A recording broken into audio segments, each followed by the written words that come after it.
Welcome to the 526 News. I'm your anchor, Karen Fell.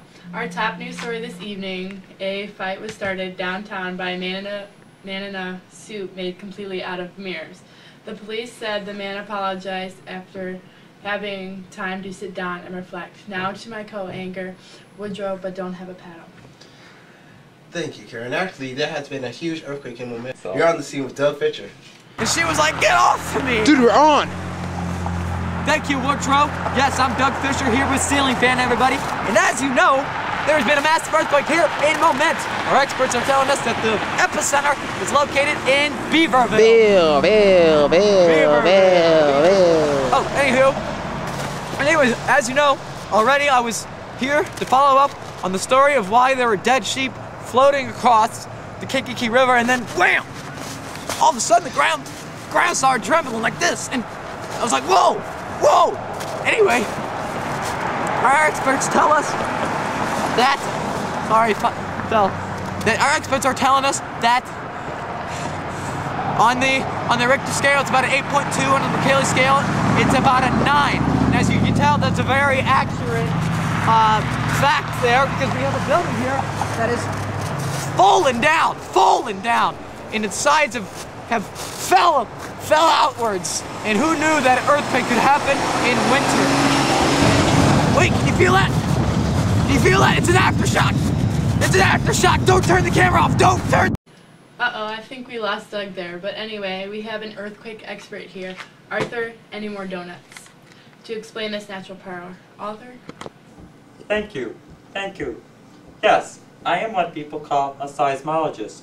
In other words, an earthquake expert. Tell us, Arthur, how does an earthquake happen? Earthquakes are caused when underground rock break along a fault.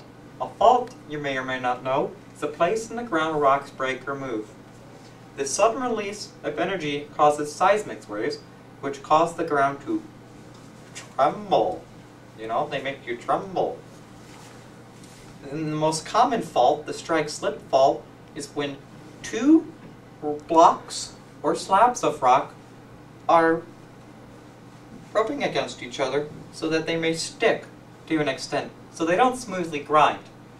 Although they are moving, they are still pushing against the other. So I'm assuming after a while there'll be enough pressure to break the rocks. Indeed. And that's when the earthquake occurs. That's correct, sir.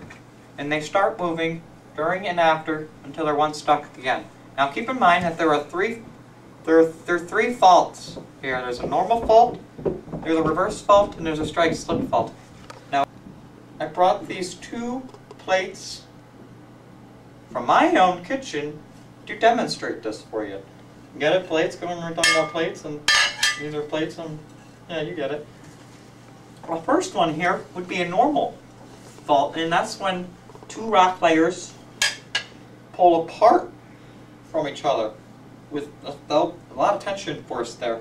Now, a reverse fault is when two rock layers push against each other, like this. Much compression force there. And a strike-slip fault is when two rock layers slide past each other.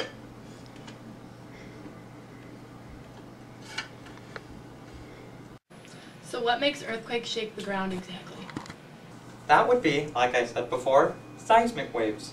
Seismic waves are energy waves generated by earthquakes. Now the seismologists are who study these waves, and we use tools like a seismograph to gather information. The velocity depends on the density and the elasticity of the medium. Now, the velocity happens to increase with depth. This depth can range from 2 to 8 kilometers in the Earth's crust, which is our planet's first and top layer, and up to 13 kilometers per second in the Earth's mantle, which is the second and largest layer of our planet. Now, earthquakes generate many kinds of waves, and depending on their traveling speed, it can help us seismologists determine to find the epicenter. Do either one of you know what an epicenter is? the point directly above the focus, right? That's right. Good job. But do you know what a focus is? The point in Earth where the fault begins. Wow, you two are smart. You're both exactly right. Now there are quite a few kinds of waves, but I only want to be explaining 3 here. And the first 2 I'll begin to explain are primary waves, which in other words P waves, and S waves, secondary waves. Now, P waves, meaning primary waves, are the fastest kind of waves, and they are compression waves. They travel through solids, liquids, and gases, and in the air, they take form of sound waves, and they travel at the speed of sound, which is much faster than this. It's much faster than that. And in solids, they travel twice as fast as S waves. How fast are F waves? Typical speeds of P waves in the air is 330 meters per second, 5,000 meters per second in granite, 1,450 meters per second in the water. But how fast are F waves? Get that on tape. S waves, secondary waves, are slower than P waves, and they only travel through solids. So like, and they are shear waves, and they do not go through liquids because liquids do not support shear stresses. Now the speed of an S wave is that of 60% of a P wave in a given material.